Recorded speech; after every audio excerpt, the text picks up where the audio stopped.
Hello, hello, hello. Welcome, everyone. Happy Wednesday.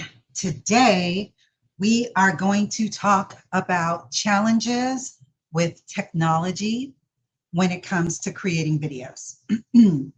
So if you happen to pop in live, please post whatever questions you may have in the comments. If you are on the replay, please either reply to an email if that's how you're seeing this, or post in the comments, and I will come in and respond to your questions. And in case anybody's wondering what that ticker is, tomorrow I have, did I say, oh, for a minute there I thought it said Wednesday.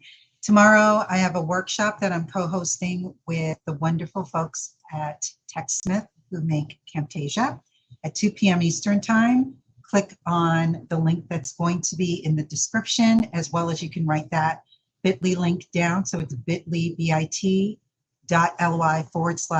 bit.ly/level up with Camtasia.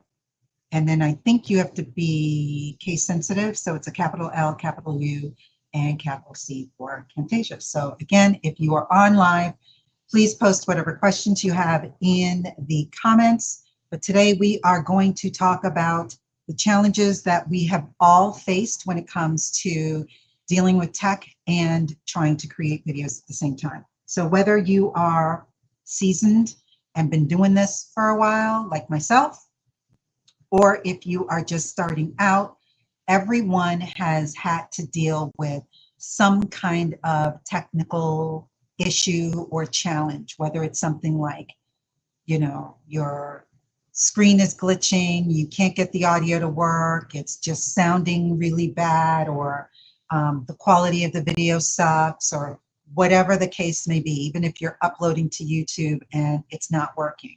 We've all experienced those types of technical issues. And I'm here to just put your mind at ease and let you know you ain't alone. It's almost like a rite of passage. It is just something that happens to the best of us. And there are ways to combat that and to deal with them. And that's what today's live stream is going to be about. For those of you, particularly if you are not comfortable or familiar with creating videos and you've had some of these issues, or you're fearing that you're going to have these issues, I want to address a few of them. There are three categories or three areas that I want to talk about. One is more, I guess, with the equipment choices that you have. Another one is with editing, because everybody has editing overwhelm, if you will. And then the last is what I'm doing, which I certainly can relate, because I too have had the live streaming jitters.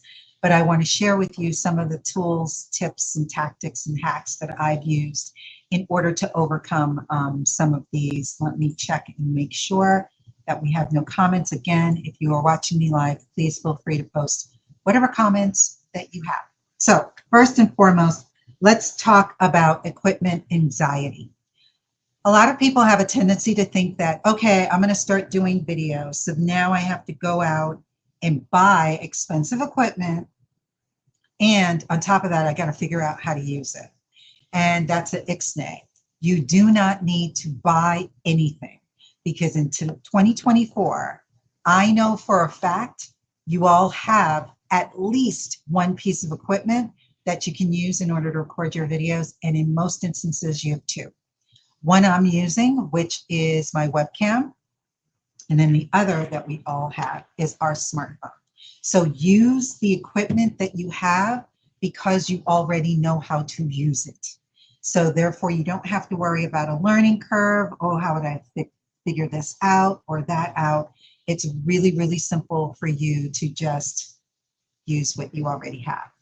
The only things, and I'm going to sound like a broken record because every time I talk about equipment and using what you have, I always share about the things that you need in order to make sure that your quality of recording is up to par. Number one, if you're using your smartphone, it absolutely needs to be on a tripod.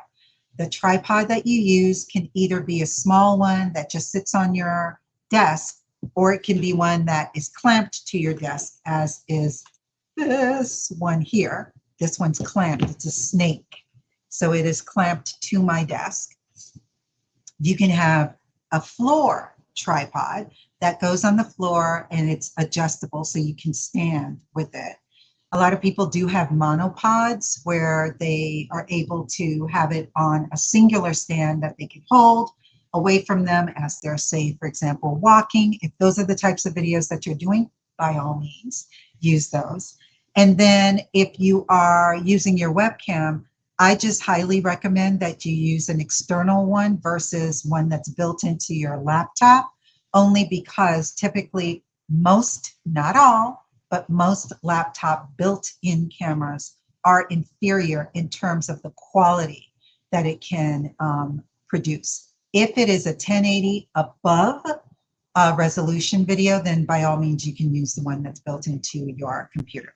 And you don't have to worry about a tripod, but what I would recommend for those of you, whether it's an external or if it's built in, but particularly if it's a laptop, you need to make sure that you bring it up to eye level. So if you have to put some books underneath it or what have you, then by all means do that. But a lot of webcams can also be connected to a tripod. So if you have one of those, then consider doing that as well. The next area is editing overwhelm. When people think of the idea of, oh gosh, I gotta edit, they either freak out, or if they do take a chance and they start to edit, they're using tools that are probably just a little bit above their level of understanding.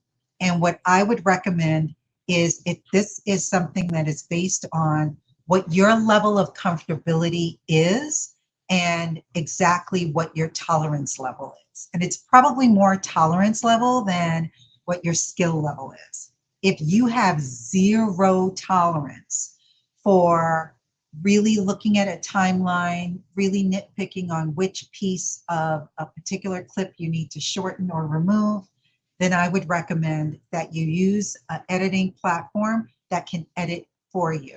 If you followed me for any length of time, you know that I've talked about Gling.ai in the past, and I've also talked about WiseCut. There's another one called Capsule, and there's some other ones that I can't think of off of the top of my head. Those are all going to be based on what your budget is. And then some are more elaborate than others. You can have some tools, like one of my most favorite that I've already done a workshop on is Capwing, which that doesn't do automatic editing for you, but there is literally a button that says Smart Cut that you can click, and it will shorten, based on the level of sensitivity, all of the blank spaces that you may have in a given video. So there are tools that are out there now, and there will be more tools coming out in the future that will make editing really, really effortless for you. For those of you who don't mind editing and you don't mind learning, there are a plethora of tools, one of which is my second favorite. Actually, it's my number one favorite because I've used it the longest. And that's what the workshop is on, and that's Camtasia. Camtasia is a tool that I prefer to use when I'm doing most of my tutorial videos because it gives you easy ways to record your screen and record yourself at the same time. But I've actually also used Camtasia when I'm not doing a screen recording and I just want to edit my videos, because now in the 2024 version, they do make it really easy and effortless for you to be able to edit. I just like the interface in Camtasia, and it is good for people who are not experts at editing, but believe it or not, there are some people who are very proficient at, say, for example, Adobe Premiere, and they will still edit on Camtasia. So it is a really good platform all around. But there are other ones like Descript or Descript, depending on how you want to pronounce it, which is an editing platform that started out where you could edit by removing text from your transcript, and that would remove the video from the timeline.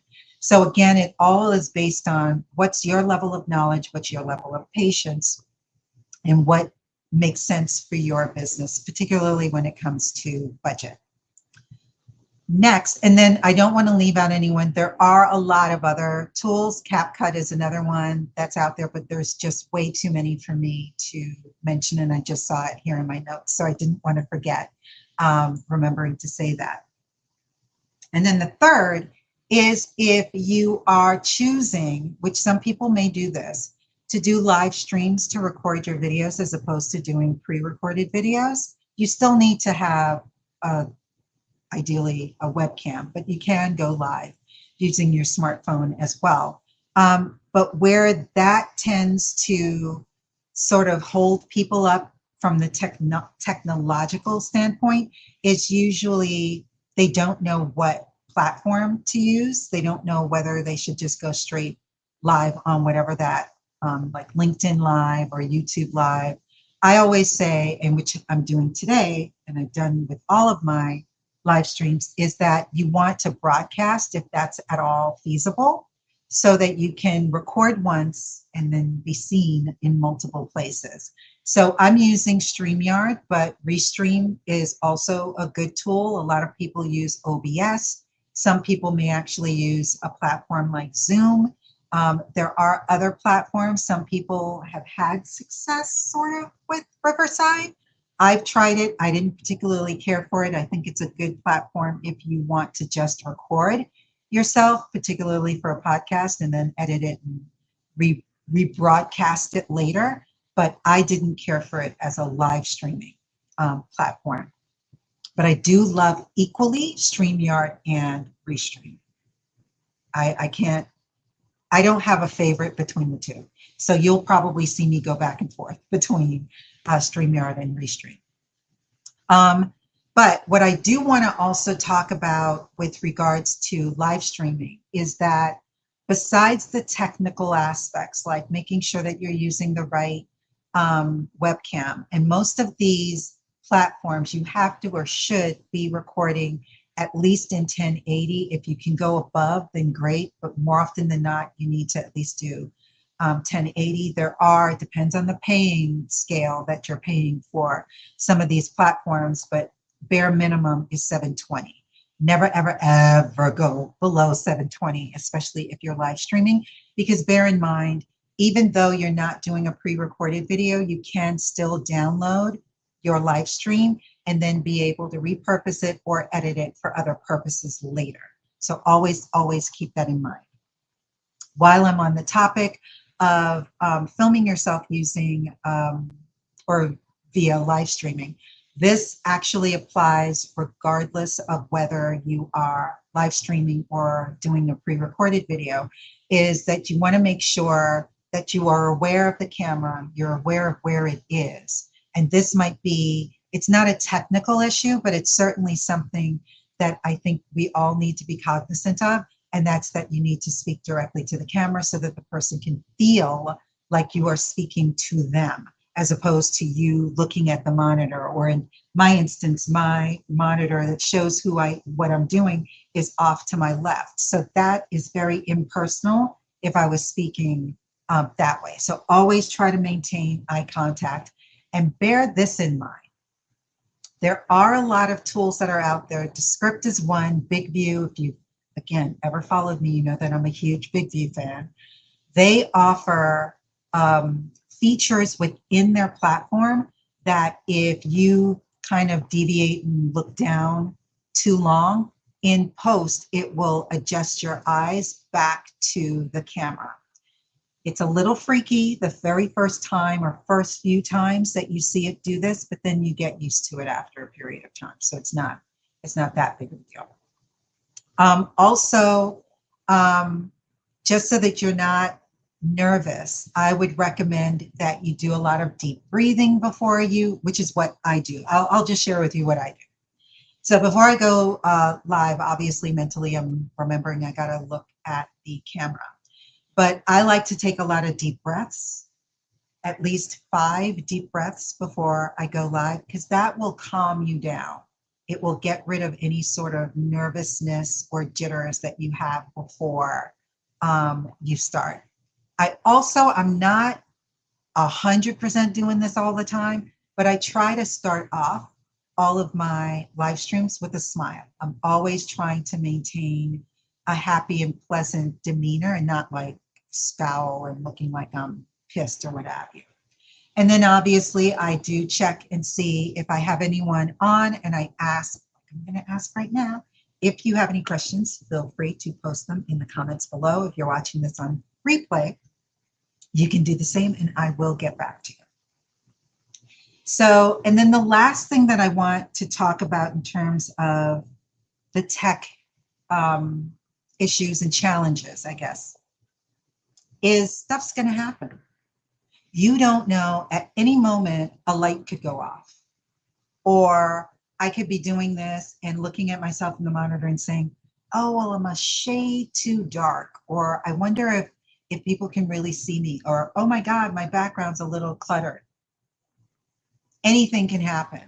Just accept that you're not going to be perfect, because we all strive for perfection, but it's not really attainable, and we need to just be okay with things going wrong.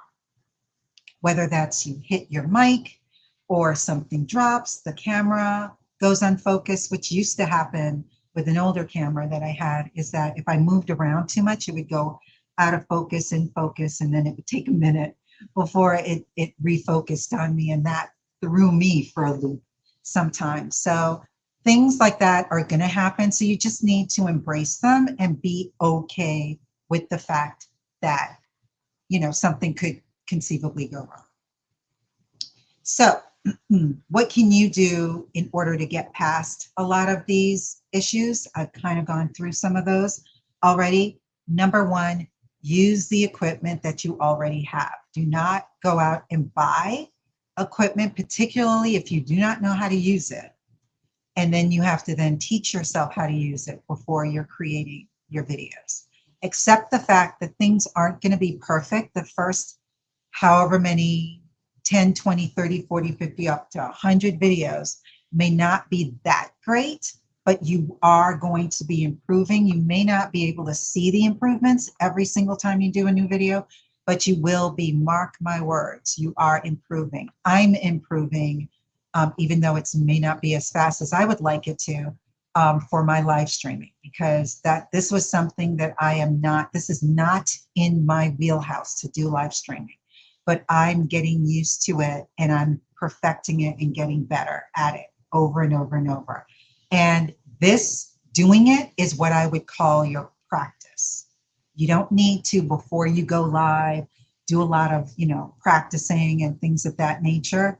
Just do it, because you need to do it scared. You need to get it done. You need to make sure that you're, even if you're uncomfortable, that you still do it. And growth doesn't come with comfort. I am learning all of this every single day, and it's being reinforced in my mind. So you just need to go ahead and do it. If you are at a point where you're looking at particularly editing platforms, then I truly invite you to attend the Camtasia workshop that's happening tomorrow at 2 p.m. Eastern Time. I'm going to have the wonderful Matt Pierce from TechSmith there with me, and we're going to talk all things Camtasia 2024. So if you are interested in Camtasia and you want to see it in action, come and let's have a chat tomorrow. You can see the link there, but I'm also going to put it in the comments at the end of this video. So let me offer you, before I leave, and again, anyone that has questions, feel free to post them in the comments below. Let me share with you some troubleshooting thoughts before I go. If you are dealing with audio issues, if you have recorded your videos and the audio has not been pristine, you need to look at what kind of microphone are you using.